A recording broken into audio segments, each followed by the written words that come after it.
बोलिए श्री कृष्णचंद्र भगवान की जय। मार्गशीर्ष शुक्ल पक्ष की मोक्षदा एकादशी का महात्म्य। युधिष्ठिर बोले, देव देवेश्वर, मैं पूछता हूँ, मार्गशीर्ष मास के शुक्ल पक्ष में जो एकादशी होती है उसका क्या नाम है, कौन सी विधि है तथा उसमें किस देवता का पूजन किया जाता है? स्वामीन, ये सब यथार्थ रूप से बताइए। श्री कृष्ण ने कहा, नृपश्रेष्ठ, शुक्ल पक्ष एकादशी का श्रवण मात्र से ही वाजपेयी यज्ञ का फल प्राप्त होता है। उसका नाम मोक्षदा एकादशी है, जो सब पापों का अपहरण करने वाली है। राजन, उस दिन यत्नपूर्वक तुलसी की मंजरी तथा धूप दीप आदि से भगवान दामोदर का पूजन करना चाहिए। पूर्वोक्त विधि से ही दशमी और एकादशी के नियम का पालन करना उचित है। मोक्षदा एकादशी बड़े बड़े पातकों का नाश करने वाली है। उस दिन रात्रि में मेरी प्रसन्नता के लिए नृत्य, गीत और स्तुति के द्वारा जागरण करना चाहिए। जिसके पितर पापवश नीच योनि में पड़े हो, वे इसका पुण्य दान करने से मोक्ष को प्राप्त होते हैं, इसमें तनिक भी संदेह नहीं है। पूर्व काल की बात है, वैष्णवों से विभूषित परम रमणीय चंपक नगर में विकानस नाम राजा रहते थे। वे अपनी प्रजा का पुत्र की भांति पालन करते थे। इस प्रकार राज्य करते हुए राजा ने एक दिन रात को स्वप्न में अपने पितरों को नीच योनि में पड़ा हुआ देखा। उन सबको इस अवस्था में देखकर राजा के मन में बड़ा विस्मय हुआ और प्रातःकाल ब्राह्मणों से उन्होंने उस स्वप्न का सारा हाल कह सुनाया।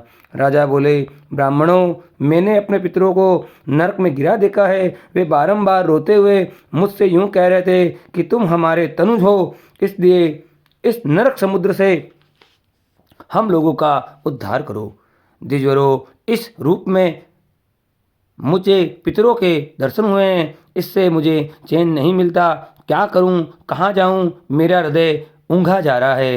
हे द्विजोत्तमों, वह व्रत, वह तप और वह योग जिससे मेरे पूर्वज तत्काल नरक से छुटकारा पा जाएं, बताने की कृपा करें। मुझ बलवान एवं साहसी पुत्र के जीते जी मेरे माता पिता और नरक में पड़े हुए हैं, अतः ऐसे पुत्र से क्या लाभ है? ब्राह्मण बोले, राजन, यहाँ से निकट ही पर्वत मुनि का महान आश्रम है। वे भूत और भविष्य के ज्ञाता हैं। नृपश्रेष्ठ, आप उन्हीं के पास चले जाइए। ब्राह्मणों की बात सुनकर महाराज विकानस शीघ्र ही पर्वत मुनि के आश्रम पर गए और वहां पर उन मुनिश्रेष्ठ को देखकर उन्होंने दंडवत प्रणाम किया और मुनि के चरणों का स्पर्श किया। मुनि ने भी राजा से राज्य के 7 अंगों की कुशल पूछी।